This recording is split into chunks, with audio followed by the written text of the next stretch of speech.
nous pouvons vivre éternellement ou durablement dans un monde qui est connecté maintenant par Internet, entre autres, et où les inégalités s'exposent et se creusent. Et c'est ignorer ce qu'est la nature humaine que de penser que ça peut rester en l'état. Vous dites que le fatalisme des uns, le nôtre, Oui, provoque le fanatisme oui, des autres. oui, vous savez, je prends toujours cet exemple.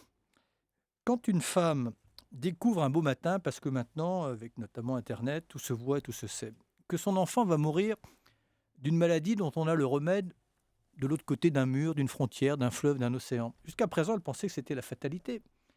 Mais le jour où elle découvre que tout simplement, elle n'a pas la même valeur, que son enfant n'a pas la même valeur, n'a pas la même attention, qu'elle ne bénéficie pas, encore une fois, la même attention qu'un autre enfant, eh bien, vous ajoutez à cette inégalité un élément explosif que l'humiliation.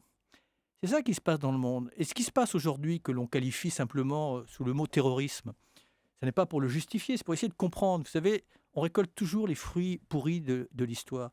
Et simplement, on a voulu, ou en tout cas on a subi la connexion du monde, on s'est relié, on se relie pour le meilleur ou pour le pire. Mais simplement, maintenant que le monde s'est rétréci sous l'effet de cette connexion, il va falloir qu'on partage, il va falloir qu'on protège. Et donc, c'est un peu aussi simplement ce que je voulais dire. Il n'y a pas d'option. On n'a pas l'option de ne faire ou de ne rien faire. L'idée que notre système peut continuer comme ça, sans qu'on fasse rien, sans se préoccuper, comme si les sujets environnementaux étaient déconnectés des sujets humains ou sociaux.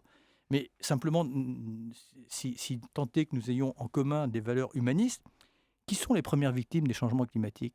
Des hommes, des femmes et des enfants, et ça ne se compte pas, millions en termes de déplacés et centaines de milliers en termes de victimes, qui subissent les conséquences d'un phénomène qu'ils n'ont pas provoqué, qui est la conséquence d'un mode de développement dont ils n'ont pas profité, et qui, la plupart du temps, s'est fait sur leur dos.